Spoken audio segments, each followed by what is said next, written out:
My name is Regina Roses Paterno. I am 86 years old. My husband passed away, so I am a widow. And I have 4 children. What else would you like to know? I am Sylvia Roses Montilla. I am 87 years old. I have 3 children who are all grown-ups, and I have 4 grandchildren. And also I do works for Memorare and our family business. Two families' lives have been intertwined forever. Regina's family fled to Batangas, while Sylvia's grand-aunt and family remained in Manila, facing the horrors of war firsthand. In September 1944, tragedy struck the Rosas family. Japanese forces took Regina's father and uncle for their involvement in the resistance. These are the stories of two families, that of my father, the Rosases, and that of my mother, the Villarreals. In the morning of September 8, 1944, the Japanese Kempeitai came to our Taft Avenue home to take my father, Jesus Tuting Roses, after they had taken his brother Rafael or Liling. Both were members of the Free Philippines movement. My father was brought to Fort Santiago, where he was imprisoned and tortured to reveal what he knew about the resistance movement. A mysterious man came to our home with a message from Liling to his wife Noring. Pack up your things and leave Manila. Go to the provinces. This was already in 1945. While some escaped, others faced the horror of staying behind. Families fled upon the advice of those who knew just how bad things were about to get. Japan, aware that it was on the losing side of the war, had nothing left to lose. 15 of us were squeezed in a canvas-covered truck.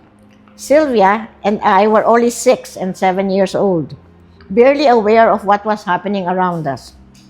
We took with us all the essentials that we had on hand, such as rice, sugar, powdered milk, beans, and candles. February 10, 1945, many houses that were deliberately set on fire by the Japanese on the southern part of General Luna and San Marcelino no longer exist, and more refugees have arrived to swell our group. They all came to her house because their houses were burning. We can no longer have space to move around, but how can one deny entry to so many people who come terrified, mute from fright, to the many unfortunate ones who tell us between sobs that they had to abandon inside their burned houses a father, a husband, dead from machine gun fire or bullet wounds. The situation is getting serious. Death hovers over us. Suddenly, the shots and screams are heard from the neighbor yard. A group of armed men are going up the garage of Colonel Teresforo Martinez. I'm going, I tell my companions. I'll warn them in the house to keep quiet. And I leave, running. On my way, I look in on those occupying our garage and tell them not to make noise. I give the same advice to my house companions, carrying the wounded on our shoulders and whatever else we can carry from our houses, abandoning the rest, including the poor deceased Simeon, to the mercy of the fires. No one could guess how long this trip was going to last, and if we were going to find supplies at our destinations. We hid in Batangas for months, moving from house to house to shake off any pursuers. My father managed to survive Fort Santiago, and we were reunited after the Battle of Manila had left the city a smoldering pile of rubble and death. But what about his older brother Liling?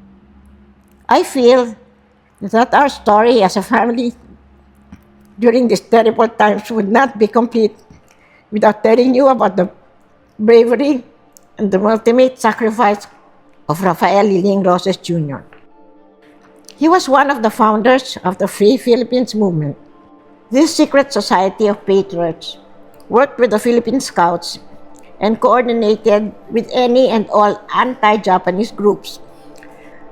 Grandfather was informed that Lolo Liling was arrested and imprisoned in Fort Santiago. Uncle Liling was brutally beaten by his Japanese interrogators, determined to extract information about the guerrilla movement. 27 other prisoners were brought to the Chinese cemetery to be decapitated. The military police was unable to squeeze any information from him, so he was packed off to Bilibid, where he and a group of resistance leaders were sentenced to 35 years imprisonment. However, the sentence was disregarded, and the prisoners were to be executed without their knowledge. Quoting from the eyewitness accounts, the trucks first made a stop at the Chinese General Hospital, where the condemned prisoners were drained of liters of blood for the Japanese army. They were blindfolded, their hands tied behind their backs. In batches of 4, the condemned were made to kneel and sit on their legs on the earth. The Japanese soldier drew his gleaming samurai sword, raised it with both hands high over their heads, killing my uncle instantly. It was 1946, and the war had already ended. Yet we had no idea of what had become of Uncle Liling. My grandparents searched of the whereabouts or fate of their son. My grandfather was able to track down some inmates and confirmed Uncle Liling's incarceration there. A document was found with a list of names with the heading, "Military prisoners taken out of jail." It read, Rafael R. Roses Jr. There was a pause after Liling's name and a painful silence. That means he was in the list of those that were killed. On March 9, 1946, grandfather with the U.S. Mortuary Department searched the cemetery grounds. Bits of clothing and personal items in various stages of decay. A set of keys on a chain which was still clinging to a frayed portion of a belt of braided leather. The shock of recognition was immediate. Soon after, a skull emerged with a telltale misaligned tooth, because my uncle was sungkik, so he recognized it from his set of teeth.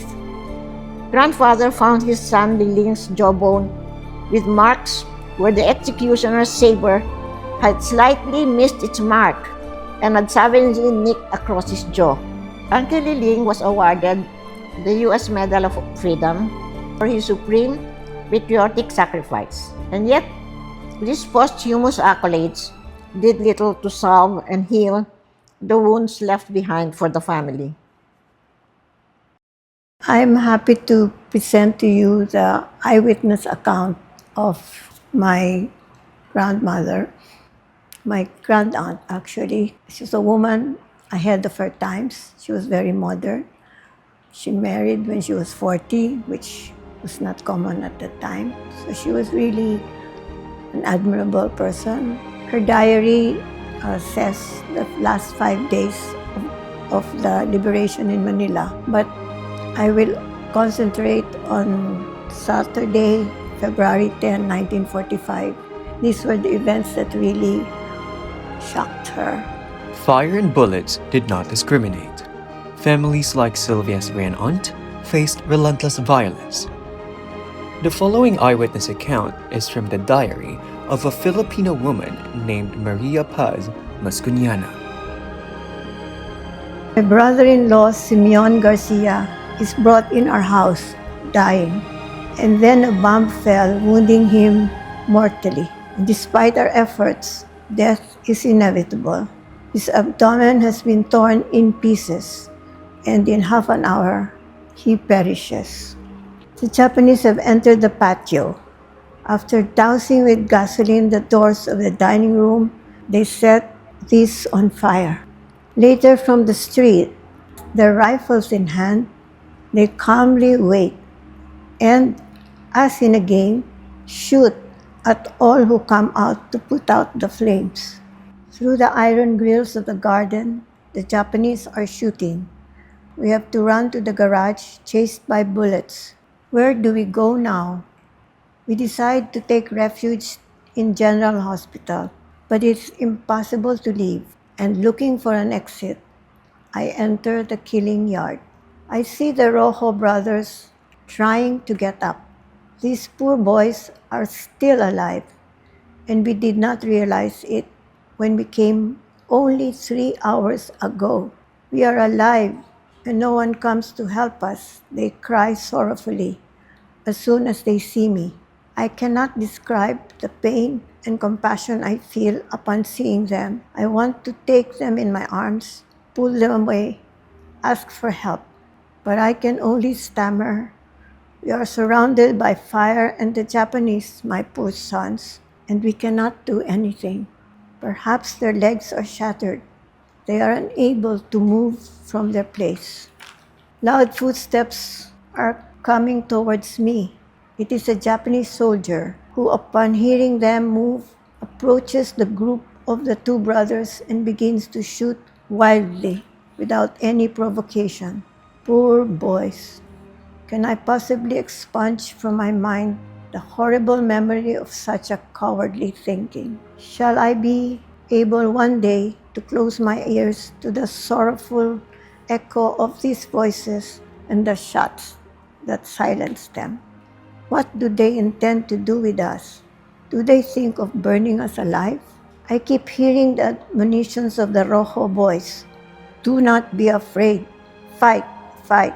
But how? Without any weapon? Not even a dull knife within reach? Why can't one hand even just have one stick to be able to die killing instead of obeying like a herd of cattle?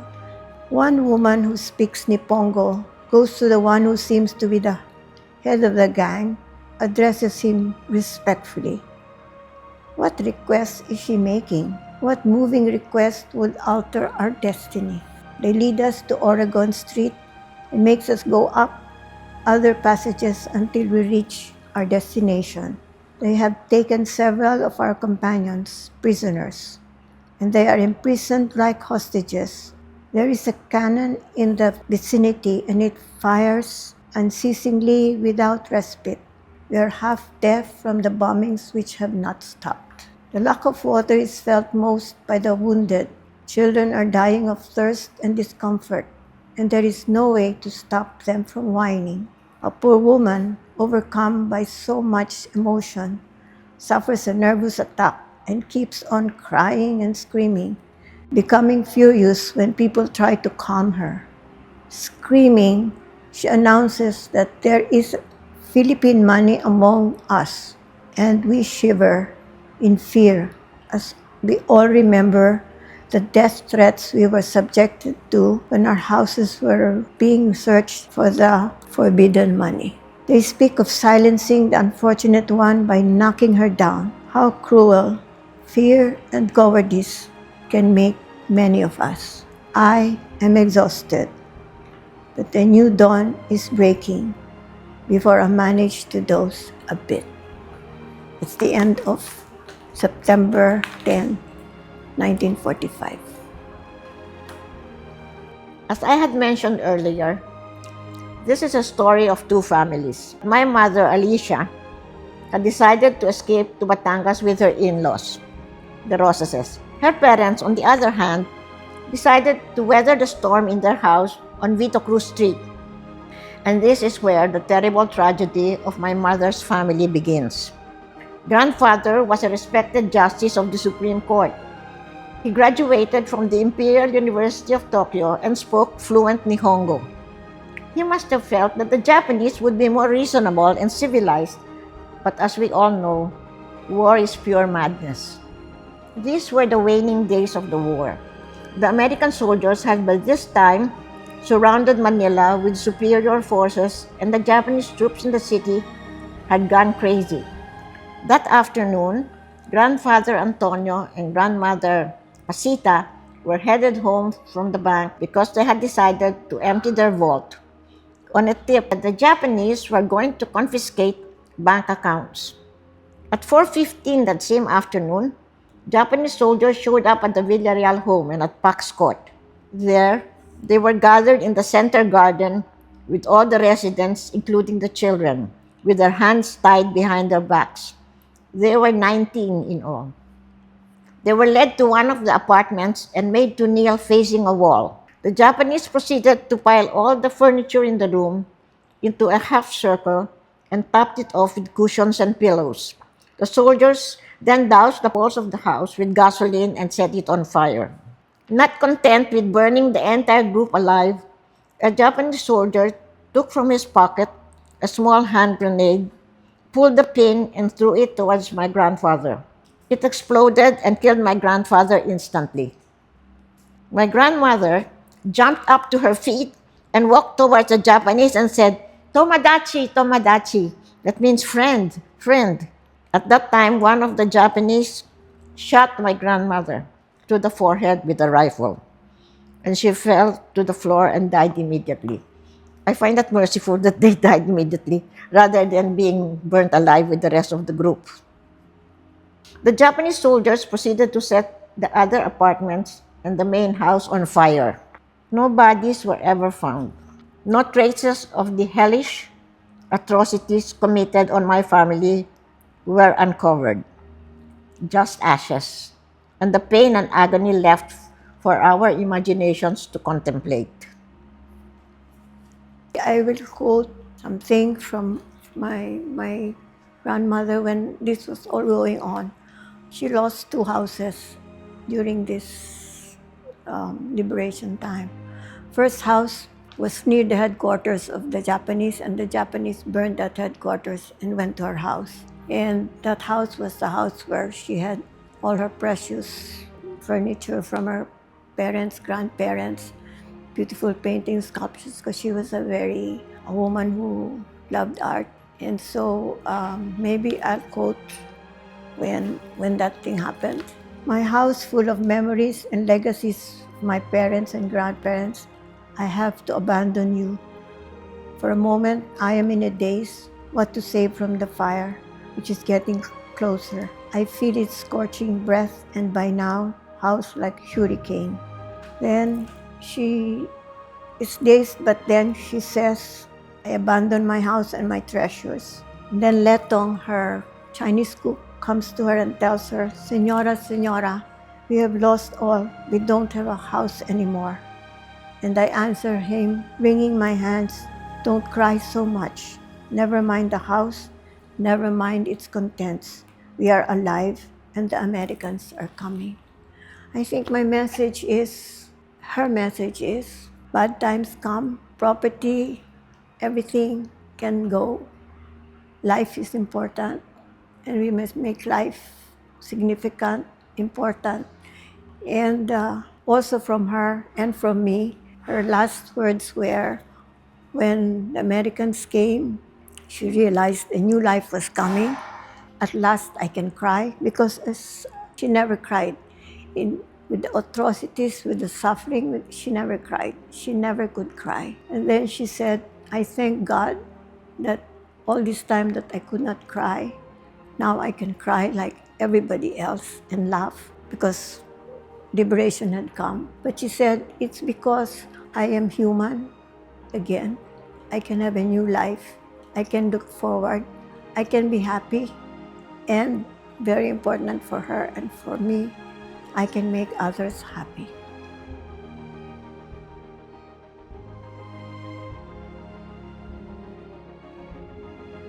So I end this tale of two families, events that I hope will never have to happen again to our and to future generations.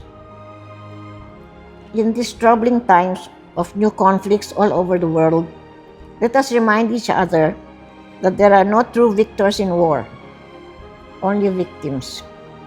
Let us continue to retell these stories so that we will not be cursed to repeat this painful chapter of our history. I challenge every person to tell and retell the stories of their generation. Whether it is about the Second World War or about the atrocities committed during martial law or the recent fake war on drugs and extrajudicial killings. Let us break our nation's collective amnesia for things unpleasant by telling our stories so that we will not be doomed to repeat the mistakes of history. Thank you. From the ashes of destruction and the courage of survivors like Regina and Sylvia's families, the stories of Manila remind us that war leaves no victors, only victims. The memories must be passed down so that history's pain is not to be repeated.